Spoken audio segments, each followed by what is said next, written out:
Alright, hello everybody, Friendly Red here, and welcome to News Peruse. It's early June, which means it's E3 season, and while the official E3 show is sadly very dead nowadays, luckily the spirit of the show lives on in the form of other, separate game showcases that happen all throughout the month. Today, we'll be going over the highlights from one of the bigger showcases for this month, being Geoff Keighley's Summer Game Fest 2024. Before we dive in, I do want to bring notice of some of the other showcases occurring as well, although a lot of them actually happened today, the same day as Summer Game Fest. I'll sadly be unable to cover each and every one of them, so my hope is that at the very least mentioning them will allow more people to know that they happened and check them out if they seem interesting. So, aside from Summer Game Fest occurring today, we also had two other large showcases, being the Devolver Direct 2024 and Day of the Devs 2024. I've managed to see some bits and pieces from each of these shows, and they for sure have some interesting looking games, so I'll be sure to link them in the description if you want to give them a look yourself. Atlus also held an event of their own, as they uploaded a second exclusive showcase for Meteor, Refantazio. Haven't been able to sit down and watch that one yet, but I'm frankly already sold on that game, so any stuff they continue to show for it is just a nice bonus for me at this point. That's all the major game showcases that occurred today, but we also have the Xbox showcase coming on Sunday, June 9th, Ubisoft Forward show on Monday, June 10th, and a showcase for the next Dragon Age game occurring on Tuesday, June 11th. We still don't know exactly when Nintendo's June Direct is occurring, but it's rumored to be on the 11th as well, so make sure you keep an eye out for any forthcoming announcements about that. Okay, with all those notices out of the way, let's get into the highlights from Summer Game Fest 2024. I'll be going in the order that the trailers I want to highlight were presented in, and with that, let's go. First to discuss on the docket is No More Room in Hell 2. This is quite a surprise to me, to be honest. We've known a sequel to No More Room in Hell has been in the works for quite some time now, but aside from the initial confirmation that there was a sequel, there hasn't been too much about the game. Or it could just be because I haven't been keeping up with it as keenly as other games. It's great to see it resurface here at a big event like Summer Game Fest, and from what the trailer showed, it's for sure looking like a huge upgrade to the original game, while still keeping everything that made that original game unique. No More Room in Hell is kind of a special game to me, as it's one of the earlier PC games I played and really got into, probably on account of it being free and not requiring good hardware to run all too well. I'll for sure be checking out the sequel, and we don't have to wait too much longer to try it, as early access for the game begins on Halloween of this year, which is quite a fitting time to release. Next up is NEPE. This is the next game being made by the same devs as GRIS, and it certainly looks just as beautiful as that game. From what I recall of GRIS, there wasn't too much action in the game, as it was more focused on the atmosphere, ambience, and overall chill yet somber experience it wanted to deliver to the player. NEPE still seems to have all those elements, but the devs are throwing combat in here as well, which should hopefully make the game more appealing to a wider audience. I loved GRIS, and NEPE is shaping up to be yet another haunting and beautiful game that I'll for sure be playing later this year when it launches. After NEPE, the next reveal was a pretty big one, that being Civ VII. Civ is a series of games I've always admired, but actually never played myself. I know they're insanely popular and widely enjoyed by many, and I'm glad fans of the series are getting a new one. And hey, who knows, perhaps this will finally be the one I try? Only time will tell, and we will have to wait just a bit longer for this one, as Civ VII is slated to release next year in 2025. So,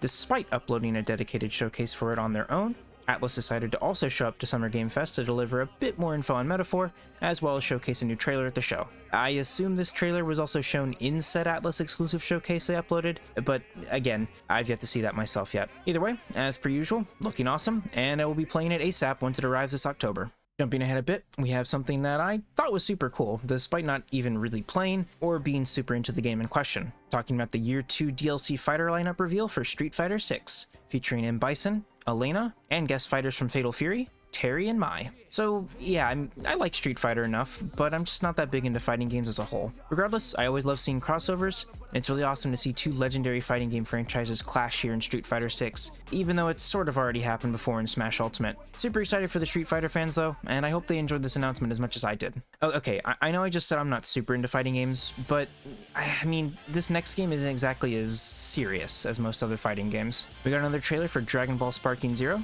which if you didn't know, is a successor to the old Budokai Tenkaichi games. Those games, more specifically Budokai Tenkaichi 3, are legendary amongst the Dragon Ball games lineage, and Sparking Zero continues to look like a worthy follow-up, and one I've been waiting for years and years. Thankfully, the wait will not last much longer, as we got the release date confirmed here, being October 11th. After that trailer, however, we kind of have to jump quite a bit ahead for our next talking point. I suppose I could comment on the Among Us TV show, but I don't have much to say. With regards to actual games, however, Sonic X Shadow Generations got a new trailer, and it's looking as awesome as ever. Sonic Generations alone is a great game, and I'd personally put it up there with Sonic Mania with regards to how much I enjoy it. A simple remaster of it alone would have sufficed, but we're getting new content centered around our favorite hedgehog, Shadow, which is looking quite good itself. This trailer ended with a release date, October 25th, which I believe was our first confirmation of that. It's out in October, which, yeah, that's looking to be quite a stacked month so far, huh? Jumping forward just a bit more, we have what was probably my favorite announcement from Summer Game Fest, being the first batch of DLC for Alan Wake 2, Night Springs. Alan Wake 2 was easily one of my favorite games of last year, and it was a long time coming. Despite the long wait between the original game and the sequel, it really didn't disappoint me in the slightest. So the fact we're even getting more Alan Wake goodness in the form of 2 DLC packs is superb. For those who don't know, Night Springs is essentially an in-universe spoof of the Twilight Zone, and this DLC pack is focusing solely around it, making some fan-favorite characters from the Alan Wake games / Remedy connected universe playable, and putting them into very strange, wacky, what-if scenarios for players to enjoy. You know what else is cool about this DLC? It's releasing June 8th, or today, and by the time this video is live. Super cool announcement, and, well, I think you know what I'll be doing this weekend, aside from working on these news peruse videos. Nearing the end here, our next game to discuss is Kunitsugami, Path of the Goddess. Quite the peculiar little game here, isn't it? First shown at last year's Xbox showcase, this is a new game from Capcom, and, that's all I've got. I mean, we've seen some stuff here and there for this game, but honestly, a year on from its reveal and about a month out from it releasing, I'm still not sure what this game is really. With that being said, it looks really, really cool, really weird, very unique, and at the end of the day, it's a modern day Capcom release, and they've been putting out nothing but bangers these past 8 years or so I have no doubts that this, too, will be a quality time. 2 more talking points to go. We've got another Capcom-centric one here, being about Monster Hunter Wilds, the next mainline entry in the series. We actually just got some new info and a new trailer last week at Sony's State of Play, but Capcom had some more goodies to share here, and not only did another new trailer debut, but we also got the confirmation that crossplay will be part of Monster Hunter Wilds, which is huge. It may not seem like that big of a deal, but for a game as cooperative focused as Monster Hunter, I'm really glad they put a highlight on this, and it ensures that Wilds will have a very big and healthy pool of players that can all help and play with one another and won't be split up between all the different platforms. This one's due out in 2025, and it's easily one of my most anticipated games of next year already. And ending the show, we had a new trailer for Phantom Blade Zero. This game was revealed last year during a PlayStation showcase, and it continues to look damn impressive. Movement, animations, combat, it all just flows so nicely in this game. I know many people are probably getting a bit tired of the countless Souls-like games that keep releasing every year, but I think that, like last year's Lies of P, this one could be something really special. Could end up as one of the few Souls-likes that could rival the actual games put out by FromSoft themselves. Only time will tell, as we seemingly have a ways to go before this game is ready, as there's no release date confirmed in this new trailer. And there we go, that's all the personal highlights I took away from Summer Game Fest 2024. Overall, it was an alright show, even if there wasn't anything that really blew me away or made me super duper uber excited, aside from the Alan Wake 2 DLC. But for sure some quality games here, no doubt.